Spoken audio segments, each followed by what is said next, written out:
Okay, thank you. Good afternoon. It is actually 1:02 p.m. We are the Service Delivery Operational Committee. Call this meeting to order. We have a regular agenda, and I would look to follow it as written. Good morning, Mr. Massimo and Dr. Manny. Good morning Afternoon. or afternoon, Director.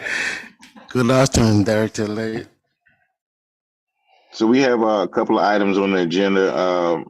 There was nothing in the proposed board agenda items for committee by the service delivery. There was nothing there, but we do have reports to the committee by the in presentations.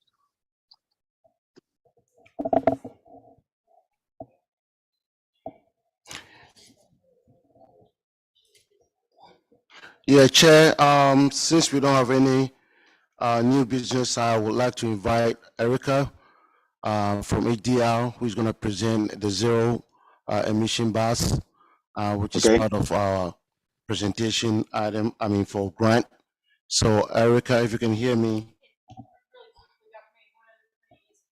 Just prior to that, we'll go back. Yes, I can. Discussion of the legislative agenda. So we'll go back to that agenda item after the CEB plan presentation, Director Led. Thank you. Okay, Erica, can you hear me? I can, yes. Can you hear me? Okay. Yeah, okay. Yes, you Okay. have the floor. All right, thank you. Great. Thank you. Hi, everybody. Happy to be here. My name is Erica Priester. I am a zero emissions project manager with HDR.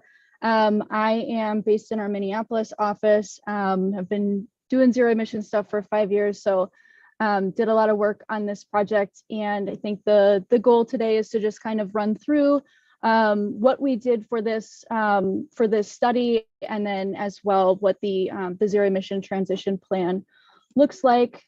I've got slides here prepared. I don't usually do Zoom, so this will be interesting. Are we able to see PowerPoint here? Yes, we can see your screen. Okay, great. Yes, ma'am. So, great. Okay, so what I will do is just kind of run through what we did. We did a feasibility study. What we did was looked at the entire fleet and evaluated both battery electric and hydrogen fuel cell buses as technologies for transitioning to a zero emissions fleet. Our transition plan includes these several sections. So these are kind of the sections that go into that transition plan.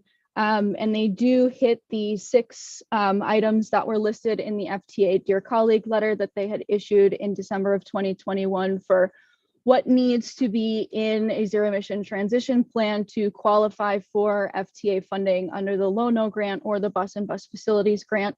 So this plan as written is compliant with those requirements. So we'll take a look at the fleet transition strategy.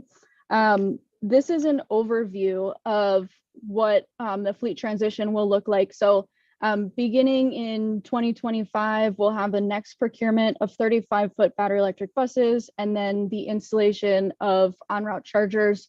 I understand that there's also an on-route charger planned for yet this year in 2023. So that's something that's already planned. The next procurement of 40-foot battery electric buses in 26. And then in 27 is when we begin installing additional depot chargers. And then we do have that first electric trolley. That trolley transition is completed in 2030, as you guys only have a couple of those. And then by 2034, we will have a complete transition to zero emission buses. So this is just a quick overview of what we did to determine fleet feasibility. So we did an energy modeling and analysis exercise. We have HDR as a proprietary tool that we use to estimate energy consumption for a fully transitioned fleet, which is really important because it informs what type of vehicles that would be required, if these vehicles can replace your existing fleet, and still maintain the same level of service is what we always aim to do. Any infrastructure requirements, finances, and then a strategy for how we replace that fleet in a reasonable way. So we modeled two different scenarios. As I said, we modeled battery electric, and that's what we have carried through in this transition plan, is transitioning to a battery electric bus fleet.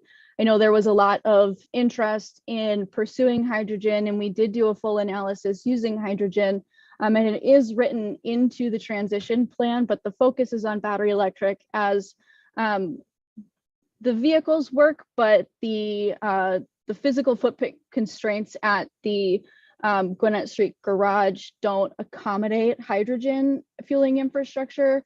NFPA has specific codes for how much space you need between any buildings or concentrations of people from hydrogen infrastructure. And unfortunately, just with that current footprint doesn't work. These setbacks may be relaxed in future years. And so we have written that into the plan as something that the agency could reevaluate in a few years and see if at that point hydrogen would be an option at that facility. But the focus of this transition plan is on battery electric. So what we did was look at both depot charging only and depot charging supplemented by en-route charging. And that optimal charging strategy is a combination of depot charging and en-route charging.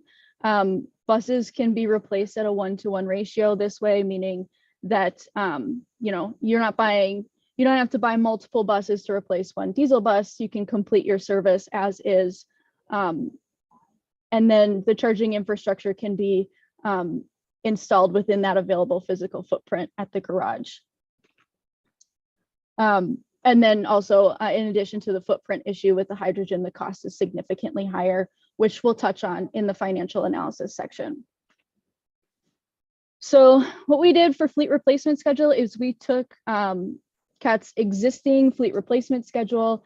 We had some discussion with David and some other folks with fleet, and kind of took a look at what's reasonable. So I know there are a number of vehicles in the fleet that are currently beyond their useful life and past due for replacement. And so what we did was we took a look at what replacements are upcoming, in which years do we have a lot of vehicles reaching the end of their useful life versus which years do we not have very many or any at all, and how can we spread out those vehicle procurements in a more even way across those years, which makes it more financially feasible for the agency. And so what we had landed on was replacing 6 vehicles per year. And they would all be replaced with like vehicles, same size with the exception of the 29-foot buses. We assume will be replaced with 35-foot buses, as that was kind of the direction that we got from the agency, is that you're trying to get away from the 29-foot buses. And then the peak vehicle requirement increases from 25 to 28. But that does not increase your total fleet size. It would just slightly increase your active fleet size. And that increase of 3 vehicles does still keep you well below, or I guess well above that 20% spare ratio that the FTA wants to see to get funding for additional buses. And then we'll jump into charger installation. So when we look at the depot chargers, there are 2 different options that we could go with. One would be to continue with 150 kilowatt depot chargers, which is what you currently have at your facility. And then we would have these configured with 3 dispensers per charger. If we do it this way, because you already have chargers, you would be able to add additional buses without needing additional new charger cabinets up until 2027. And beginning there, you would add 2 chargers in each year to support the 6 buses added to the fleet each year, so that each bus has its own dispenser. And that's for the active fleet and the spares included. Each of them would have their own dispenser. The alternative would be to go with an installation of a 2 megawatt charger, which is effectively like a giant charger cabinet, and then you have individual dispensers or plugs located at the parking spaces of the vehicles. This is convenient in the way that it takes up less space generally than having individual charger cabinets. They can only be configured with up to 40 dispensers. And this would be installed in 2027 with the delivery of the 19th battery electric bus, as that was when you would exceed your existing 6 chargers, 3 dispensers each. You can charge 18 vehicles with your current infrastructure. So when we get to that 19th vehicle, that's when we need to start adding infrastructure. And although 40 buses can be plugged in simultaneously, only 24 of them could charge simultaneously, and that's just based on the OEM specification.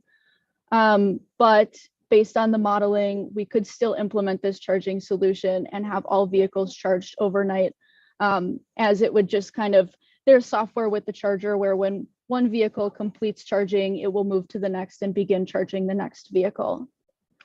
I'll pause for a second because that was a lot of information. Do we have any initial questions with what has been presented for the fleet or for the charging?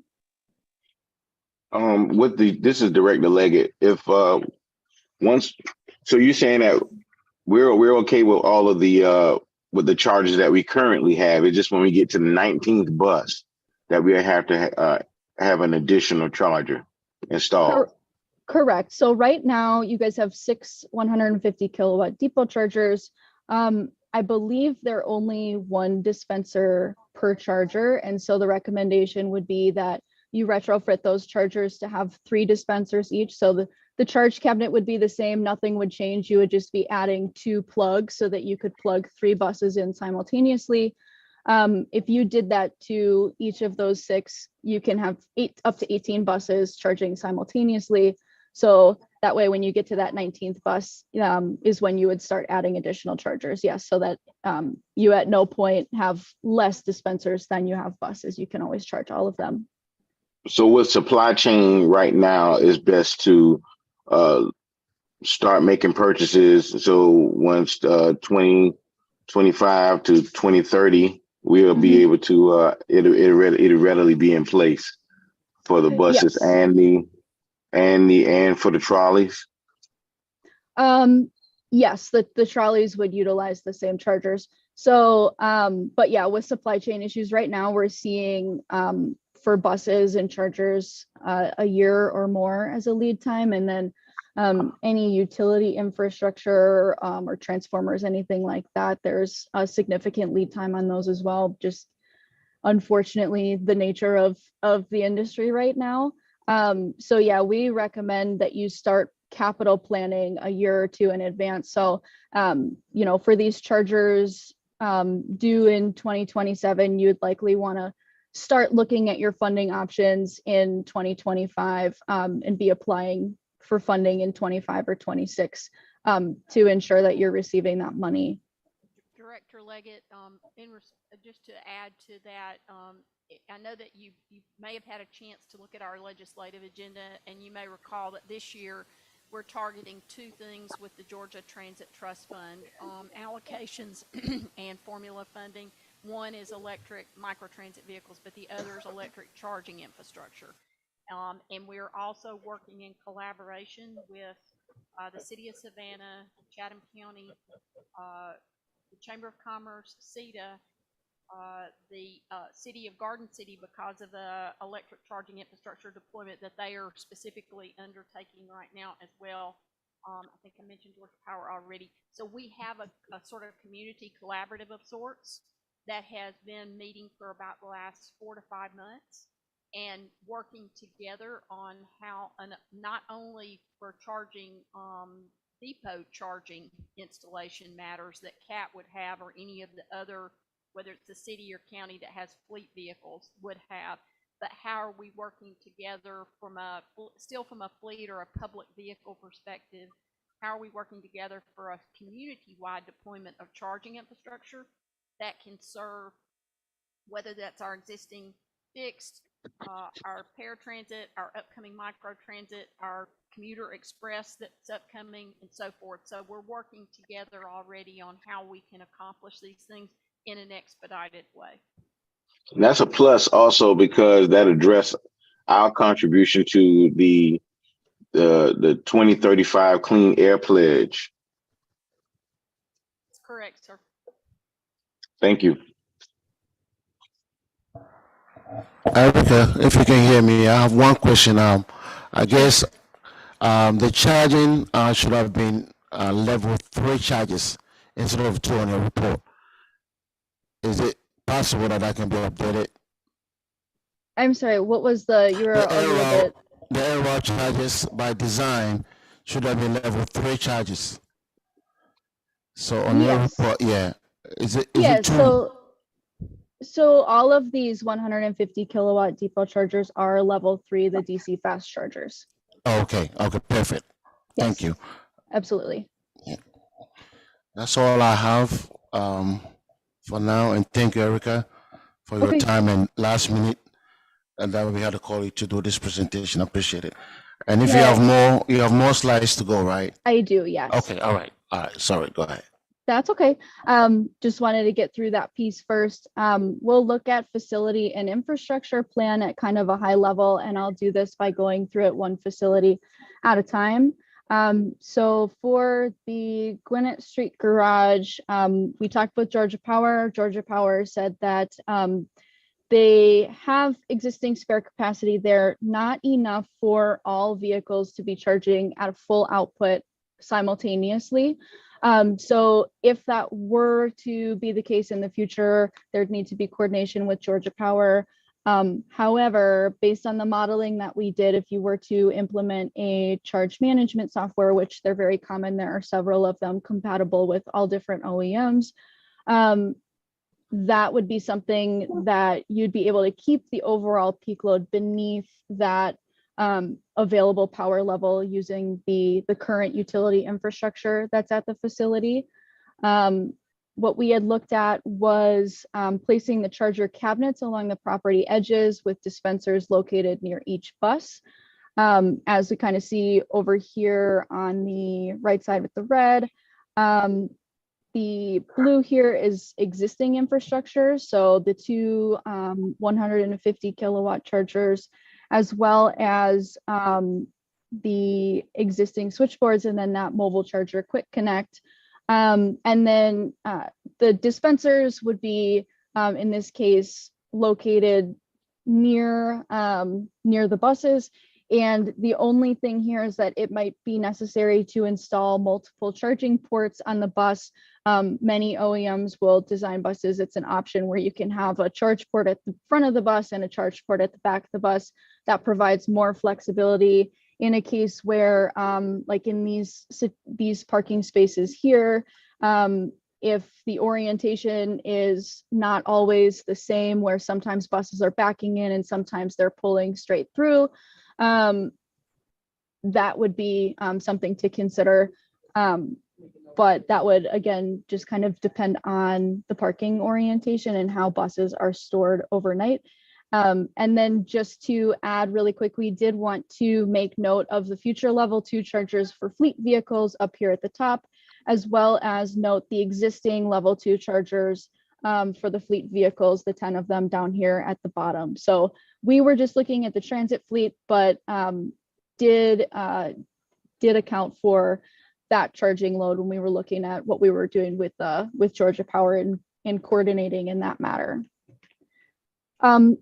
We looked at 2 different on-route charging locations. We looked at JMR Transit Center and we looked at Oglethorpe Mall. So for JMR Transit Center, the utility infrastructure there cannot support the load required for charging. So there would need to be coordination with Georgia Power on that. I understand that there's already a plan to install new service and that single pantograph charger yet this year. And so we did take that into account. And then these on-route chargers would be installed underneath that canopy, protected from weather. Depending on the space requirements or the height between the pavement and the underside of that canopy, it would be possible to do a pantograph charger that's mounted to what we would call a mast arm, and it would retract down from there. Otherwise, they could be attached to the canopy, but that would require a structural analysis with that facility just to ensure that it's capable of holding that weight. But either way, they would be installed up here over on the left side so that they're closest to the new and existing transformers and meters, reduces your cost to have it as close as possible to that utility infrastructure. And then for Oglethorpe Mall, we identified this as a good potential location just based on, for the modeling, based on the layover time assigned at this location, as well as the number of routes that lay over at this location. But we had discussion with Georgia Power, came to light that they don't have any existing available capacity for installing chargers at this location. So at this time, it's not a feasible option. Two alternate options. One would be to move the layover point for buses away from the mall to a nearby different location. This would require service adjustments, and it could either be an existing bus stop or a new location that's either leased or acquired by CAP, but it would need to be owned property or leased property. It would need to be your property for you to be able to put that infrastructure on, most likely. And then it would just take coordinating with Georgia Power to identify areas near the mall where sufficient power is available. The alternative number two is to continue that discussion with Georgia Power about bringing power to that existing mall location. That would involve more, new circuits, long power lines.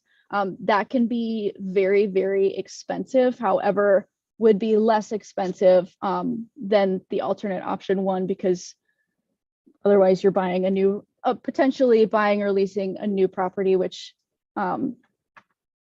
costs a lot more money. So we'll jump down to the final thing that I have is to run through our an overview and summary of the financial analysis and funding plan that we've done. And so what we did was we did a life cycle cost breakdown. This table here shows baseline, which assumes that you maintain the status quo, you replace your current fleet with diesel vehicles. The BEV transition is transitioning to that 100% battery electric fleet. And then this omits the hydrogen fuel cell transition costs because we had ruled that out earlier in the process. But I do have a capital cost comparison on the next slide that we can take a look through. So transitioning to zero emissions is going to cost more than that baseline scenario by continuing with the diesel fleet. You have a decreased operations and maintenance and fueling costs by transitioning to battery electric buses, but there is an increased capital cost. The buses do cost more than diesel buses, and then you have the charging infrastructure on top of that. And then the increased capital costs outweigh the decreased O&M and fueling costs. So we're looking at a total difference of, and this is in 2023 dollars, so this does not include for inflation. So this is just present day dollars, what the total cost would be over the next 20 years for this analysis period. So you can see that the BEB purchases, we do still have one thing I'll call out here. We do still have a number here. This is to account for any replacements of your existing battery electric bus fleet. So this would include, you're maintaining your same fleet. You'll replace your 6 BEVs with BEVs, and the rest would be replaced with diesel. So that cost is still in there. And then for chargers, the same thing. For O&M costs, again, you'll see that the vehicle maintenance cost is lower. And then the infrastructure O&M cost obviously is much higher because you don't have that in that typical scenario. And then the fueling costs, however, are significantly different. So we see really big difference between the fueling cost in the baseline scenario and that BEV transition scenario. And then for this hydrogen capital cost estimates, we put this in here just to kind of talk through. We mentioned at the beginning that in addition to having a space constraint issue that prevents us from being able to do hydrogen infrastructure at this time, the capital cost is also significantly higher. And so we wanted to just kind of put those numbers out. We did two scenarios. One was with a 50% hydrogen fleet and a 50% battery electric fleet. And the other is if you were to have 100% hydrogen fleet. We did only look at capital and fueling costs, and then the other O&M costs were omitted from this comparison. And the more expensive buses and fueling infrastructure for a fuel cell, hydrogen fuel cell fleet would put your estimated capital costs between $1 and $5 million more than if you were to go with that BEV transition. One thing we should mention here, Director Leggett, also is keep in mind that like a lot of sort of technology transitions that we've all seen over the years, typically, you know, the costs may start to moderate over time as there is a stronger transition into either the electric market or the hydrogen cell market. And in the hydrogen cell space in particular, we know that that is a key interest area of the Hyundai Meta plant, and the business, you know, that's sort of the business side of that right now. So we want to be sure that we're keeping that in front of us as a thoughtful deliberation. And frankly, you know, we talked about the things, some of the things that can't quote be accommodated here right now. But one of the items that Dr. Manny and I are going to be working on very soon is it's a good problem to have, but CAT is enjoying a lot of success right now. Service expansions, new vehicles coming in, and even as we're retiring other vehicles, just the notion that our service is expanding to include things like our proposal before Hyundai right now. We're going to have to figure out our space limitations with the current yard that we have, the maintenance facility we have. There are space limitation opportunities and challenges before us regardless of the fuel type. So I just wanted to be sure that we were putting that reminder out there as a part of this conversation. Yes, absolutely. And I will touch really quick because you made a really great point about the cost of hydrogen fuel likely decreasing. We will, just based on market and just industry review and market analyses that we have done as a consulting agency, we're seeing pretty much across the board that we anticipate the cost of delivered hydrogen to be significantly reduced over the next 5 to 10 years. Really what's holding that up is that there's a lack of a distribution network of liquid hydrogen in the United States. And so it's just your classic supply and demand. There's not a ton of it right now, so it's expensive to get it. But as that distribution network starts to grow, it will become more affordable and easier to get. And then with that, my last is just a question slide. So I'll open it back up if anybody has any questions or would like me to clarify anything, and we can go from there. I think I'm pretty good, Mr. Massimo and Dr. Manning. Good job. Great, thank you so much. Yeah, and the details of everything that are shown here are in that transition plan that we have submitted as final to CAT. So if there's any question or would like to see any of the details further, what went into the analysis, all of those specifics are available in that transition plan. Erica, I have one question. On your analysis, the Route 12 was not part of the route charging station, is that correct? Because the Route 12 doesn't go to the ITC, so I want to make sure that that was listed in your analysis, that all the rest of them go to ITC, so we will have a charging hub at ITC, and the recommendation was that all the en route chargers for every route would have been a possible location, geographically where we have to position the annual charges, except the route. I just want to make sure if that's correct. It was a little difficult to hear you, but I know that we had that follow-up conversation after the initial transition plan was had been sent out, and there was some new information about, you know, where chargers are already planned for, and what's already in the works. And so all of those should be reflected in the analysis and in that full transition plan. Yes. Okay, I guess I'll follow up with you another time. Okay. Yes, All right. absolutely. Okay. Thank you, Erica, for your time. Okay. And I appreciate that last minute notice that you were able to help us out. Appreciate it. Great. Yes, absolutely. Thank you, everybody, for your time. Hope you have a good day. You too. Thanks. Thank you. Director Leggett, we're gonna take the agenda back to reports to committee. I think, Dr. Manning, you got your regular Yeah. committee reports. So we're gonna. Yes, go ma'am. through those, and then we'll drop back down into old and new business, and we'll go back and pick up the legislative agenda. Thank you, sir. Yes, ma'am. Yep, that's good. Okay. All right. Can I go to the next slide, please? Okay, go.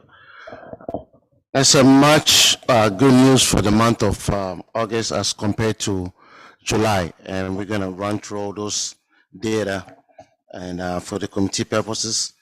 The security side is getting better.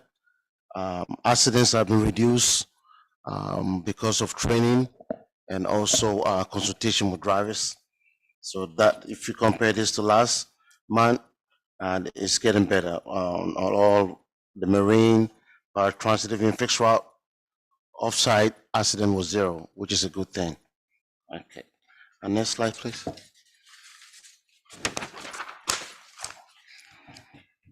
The training side is getting better. We have a strong HR team. Also, the Friday walk.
Can you hear me now? I'm sorry.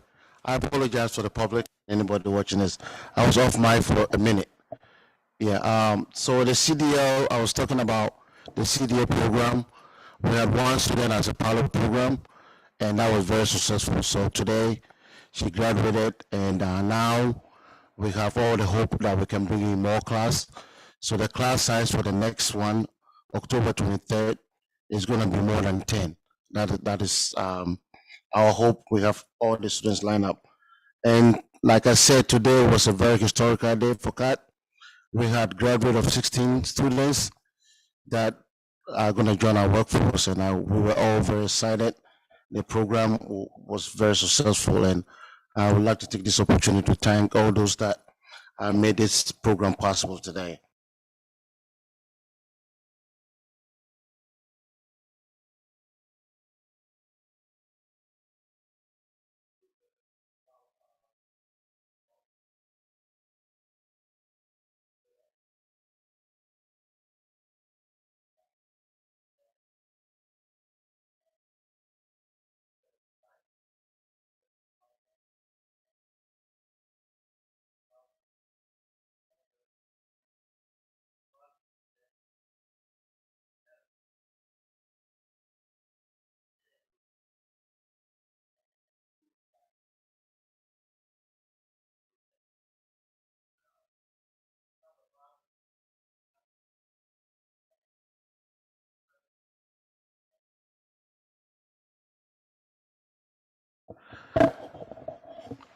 Director, let me see if I can switch mic. It keeps cutting off.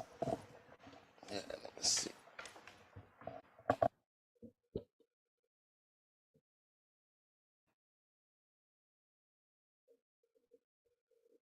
Can you hear me now?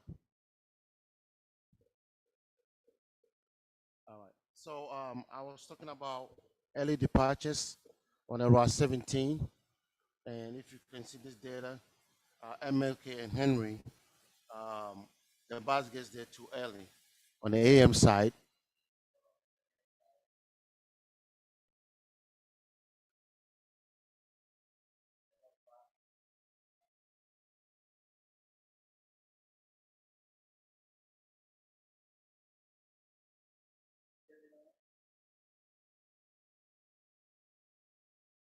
How about now?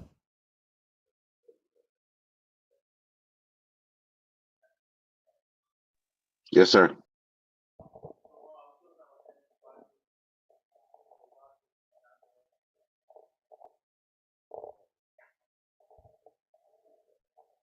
I apologize. The mic is not friendly to me for some reason for today. Yeah. So I was Dr. talking Manny, about, yes, sir. before you go further, could you, for the listening public, could you give them what's the class timeline of graduates for the CDL class? Okay. So the CDL class, the training is scheduled for 8 weeks, and that is people without any CDL experience at all. That includes classroom, road training, and of course the road test itself. So the whole program completion duration is 8 weeks for the program. And also for the listening public, could either you or the CEO DeMassimo, could you let them know, because the question came up about our productivity and how many people we're being able to use for paratransit, how with all of these graduates, how we going to be able to help some of our riders that are dependent on the paratransit. Director Leggett, I certainly welcome Dr. Manny to join me in this answer, but I've certainly fielded several of these calls from folks that we've not served as well as we can or we should over the last several weeks. We all know that the operator shortage, particularly in the paratransit space, has really impacted our reliability. However, the graduation today of 11 new paratransit operators out of those 16 that graduated is literally a game changer. For the first time since I've been here, we will have an extra board for paratransit operators. So we really are going to be back to full speed. And now it's a matter of us doing the great job of managing that I know Dr. Manny and the staff and operations will do to make sure that we are utilizing all of that new operator resourcing to meet the needs that are before us in the community. No one deserves it more than our paratransit users, our paratransit riders. They are, as we all know, seniors, differently abled. They're the most vulnerable in our community, and they shouldn't be worried about whether they can get to school or get to their doctor's appointment or make whatever their travel need is. So I appreciate you giving us the opportunity in this venue to publicly restate our commitment there, to acknowledge that our performance of late has not been where it needs to be, and to know that they will see a change. And one thing I told a gentleman yesterday, and I invite the public who's listening today, if you see that we still aren't meeting the needs, if there's still issues, please call. Absolutely call me personally, but call Kat and let us know. If you also see things improving and you go, wait a minute, this is a lot different than the things we were experiencing, let us know that too. We need both kinds of feedback. So appreciate it, and thank you for giving us the opportunity to be very public about that. Yeah, I'm just glad that we had this opportunity, and because not only you guys, we get phone calls from people also, and this helps us out a lot when we have to give them some clarification on what's going on and how we're trying to address their challenges. Absolutely, thank you, sir. Yeah, and also if I may add to what Ms. Faye said, beside the manpower, we also getting our fleet We got 10 vehicles coming in. Last Friday, we got 4 brand new gasoline power transit vehicles that came in. And by the end of the week, the 6 will follow up. So that will give us 20 brand new vehicles plus a 4-star power transit. That will make us very dependable and reliable moving forward. And I can make that promise to the public. All right. So I think I'm gonna get off this slide. I was talking about the need of bus communication center to track all our buses that are leaving early and get them on time points early. If you do leave early, you're gonna miss a lot of people. So we have a system in place where there'll be a supervisor seeing all our fleet outside of our garage and talking to them if they're running too early or they're running late. So that was the emphasis I was trying to make on this slide. Next slide, please. Ridership on a fixed route is getting better, and my hope is that with the training, the CDA training that we have in place, and the 10 that we anticipate to have in our class, if all that goes well, we'll have a total of about 18 fixed route drivers with CDL. That will be 20% of what we're lacking. That is a very good outcome. So comparing the month of August to July, ridership went up 3%, which is from 161 to 166, which is very, very good. The demand is there. It's just that we don't have the manpower, and I can never stop talking about manpower for all our sponsors. So this is all gonna get better.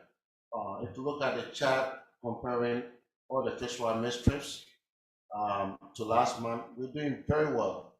Runs that didn't go out came down from 243 to 149.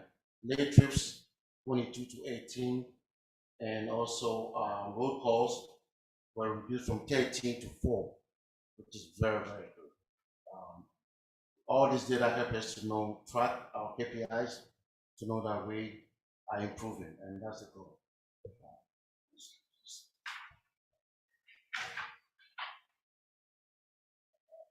On the power transit side,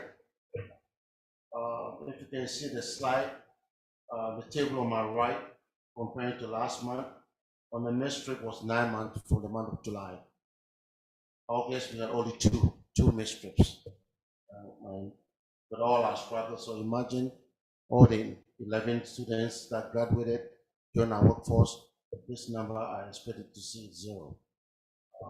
And that's the hope.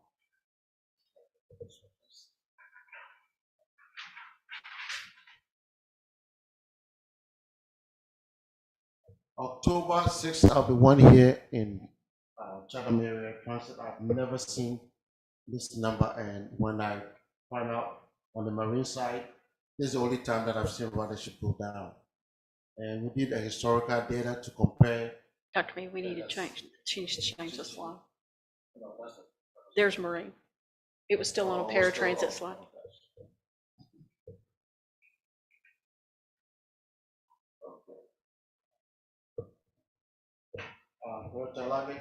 Are you with me so far? I'm on the marine side. Can you hear me? Okay, cool. So the marine side, ridership, you back?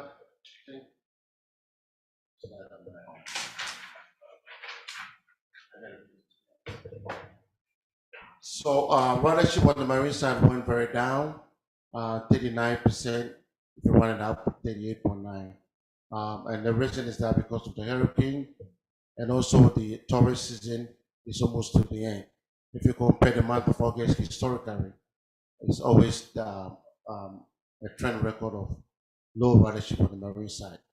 So just to let you know why the ridership has changed to a lower number. These 2 reasons, end of the tourist and also the hurricane that we all experienced was part of the course.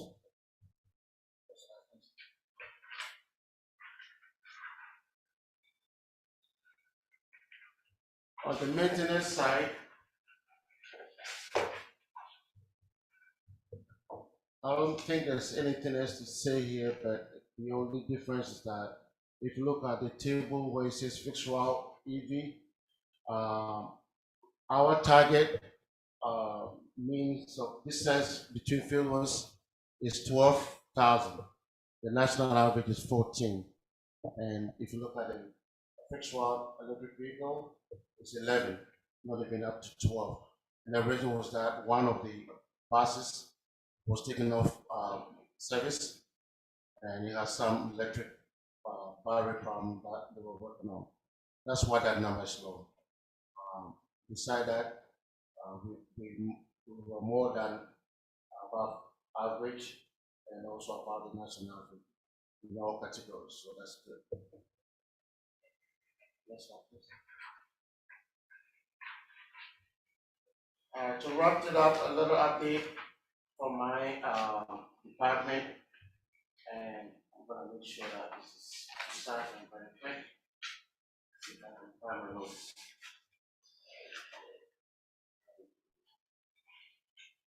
All right, so the Card Connect,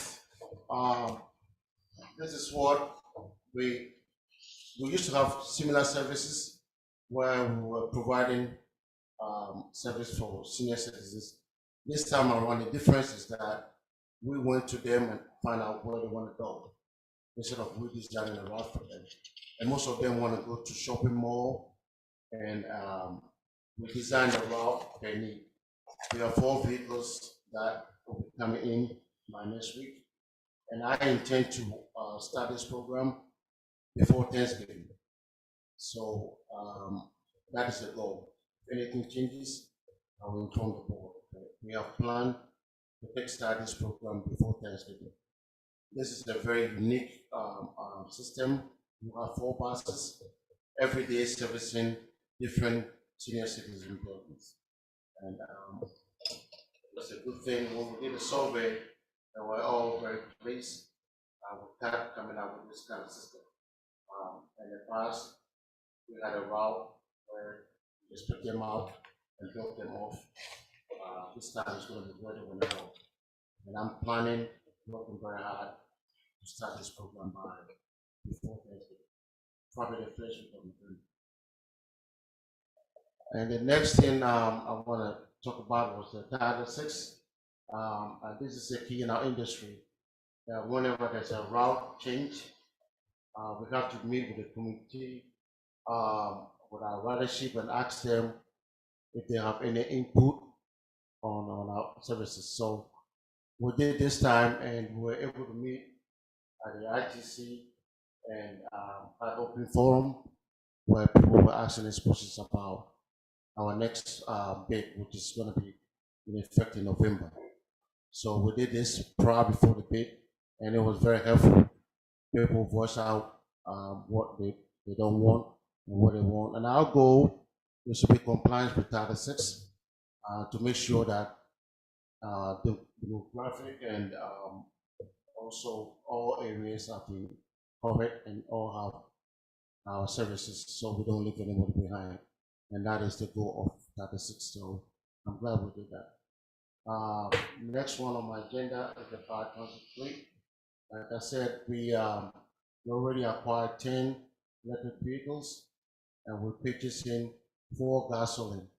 So what is happening now, the electric vehicles, since we don't have the infrastructure to be charging them regularly, so we need 2 vehicles for every trip. So that is not helping us. So we shifted from electric to gasoline, and we have 4 vehicles that will deliver Friday. We have 6 more coming in, and with that and the staff, I think Power Transit is going to look good and be very effective to what the public demand. Next one is the workforce. The training is going very well. We did hire a training department staff who is not only CDL but also for trainings that is required by the CAT. I'm very proud, very happy to have her on board because she have all the skill set to train us from customer service, anger management to any type of training that we need. And I just want to share that. Last one on my agenda is the community surplus vehicle program. We have 6 good working vehicle buses that we're willing to donate to nonprofit organizations. So far, if I'm correct, Eric, you correct me, we have only 1 candidate, and the deadline is for September 24th. So the public watching is, CAD has 6 good working buses that we are willing to donate to the public for people that have nonprofit businesses. Our website has all the details of qualifications and applications. And please, if you're interested, this is the time to apply so we can make sure that we have enough applicants for this donation process. And with that said, I will conclude my presentation. And if anybody have any questions, I'm ready to answer them. I don't have any, Dr. Manning. Okay, all right. All right, Director Leggett, we'll move then to the next item on the agenda. This is under old new business, the legislative agenda. We recently distributed to the board the draft of what our legislative agenda will be for this coming session in 2024. We are focusing again, you remember we had great success last year with the Georgia Transit Trust Fund, and we are actually going to be bringing forward as well a Georgia Department of Transportation's Transit Trust Fund grant application submission. You'll recall that in that grant program, it's one that is funded by fees that are collected from ride-hail services throughout the state. And last year, we secured funds that we needed for one of the ferries. This year, we are pursuing funding under the formula fund. For the first time last year, those funds were distributed both by formula and line item allocation. Previous to this, this is the one we've talked about. Historically, those funds remained in Atlanta. Last year, we were the beneficiary in the formula program of around $260,000, $270,000 just based on straight formula. But it turned out that there were some other systems that weren't able to fully utilize their allocations. And our final line item, our final allocation formula funding level there was 700 and some odd thousand. And we used that towards CAP Connects and some of the other programs that you've heard about earlier here today. This year, the formula amount for us went up from last year's $270,000 to $396,664. We are going to use that to seek support, make application for those to fund 3 electric microtransit vehicles to continue to expand the work that we're doing with the SMART grant. And then also we are going to request a direct line item allocation in the amount of $1 million for countywide fleet electric vehicle charging infrastructure deployment. This relates to that conversation we had earlier during the presentation of the ZEB plan. There's also the potential for a program called GTIB. For a small, they have a small grant program that's $1 million or less. That might also be a different opportunity there. And we're going to continue our partnership with the county, the city of Savannah, Garden City, Greater Savannah Chamber, the CEDA and Economic Development Authority, and Georgia Power on countywide EV charging infrastructure. Additionally, we know that we have been working diligently over the last several months with Hyundai on the expansion of our services into Commuter Express to get our folks in Chatham County and in Savannah who need and want to get to those new jobs at Hyundai and in our surrounding area.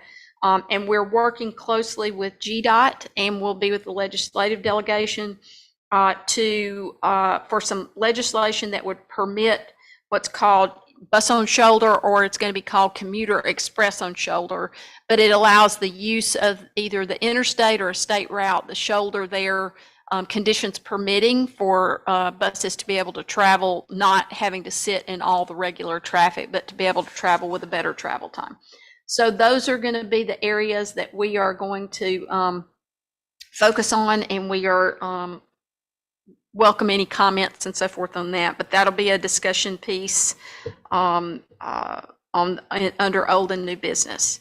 Then under the proposed business action by committee, I'll just run through these. This is for what's going to be happening in other committees so that this committee is aware of it as well. In financial services, audit and compliance, we'll be discussing the purchase of laptops and desktops that are needed in order for CAT to do its business. Under planning and infrastructure development, we'll be talking about a proposed zero fare pilot program for K through 12 colleges and universities. We want to offer a fare free for all students throughout Chatham County with showing their student ID for the semester that begins in January. And during that period of time, while we're introducing individuals to CAT through the fare free expansion, that would be temporary. We would also be using that as a time to market our UPass program and other programs that will enable students to be able to use our system for many of their needed trips to and from school and home, but also those maybe in high school who are in dual enrollment programs at Savannah State, at Savannah Tech, and at Georgia Southern. We also will be, last month, we had a work session with a detailed presentation on the COA transit development plan work. That's that work that's at the route schedule, stop, shelter level, route timing, and so forth. We'll be presenting that for adoption and any further discussion in planning and infrastructure development. We'll also be looking at a travel policy for reimbursement under the SMART grant program. You'll recall in that SMART grant program, there's an external advisory board. So we'll have individuals from across the country who are going to be participating. Those costs were budgeted into that grant, and we need a travel reimbursement policy. So we make sure that everyone follows a consistent and compliant way of seeking their engaging in travel and then seeking their travel reimbursement. And then that grant application to GDOT that I just mentioned. Under executive governance, we're talking about the pilot governance meeting schedule. Ms. Dumas, the board administrator, recently distributed to you a proposal that would change the way that our committee meeting structure occurs, and also would offer December as a month without a meeting, and it would be during that month that CAT staff would engage in strategic planning and so forth, given that we wouldn't have duties of committee and regular meetings. Ms. Dumas, did I miss anything on that explanation? So that is all of the business that's going to be before us this month, Director Leggett, and I'll turn it back over to you. Well, do we have anything from Director Odell? I'm good. I don't have any questions. Okay. If there's nothing from anyone else, that was a very good and informative meeting, bringing us up to speed. And I want to give you guys a continuous kudos on the job that you do. And we can't do our job as directors unless, you guys give us the information we need to give back to the community. So if there's nothing else from the board or anyone else, our next board meeting is 9/26/2023. I look forward to seeing all of you there. And if there's nothing else for the good of CAT, this meeting is adjourned.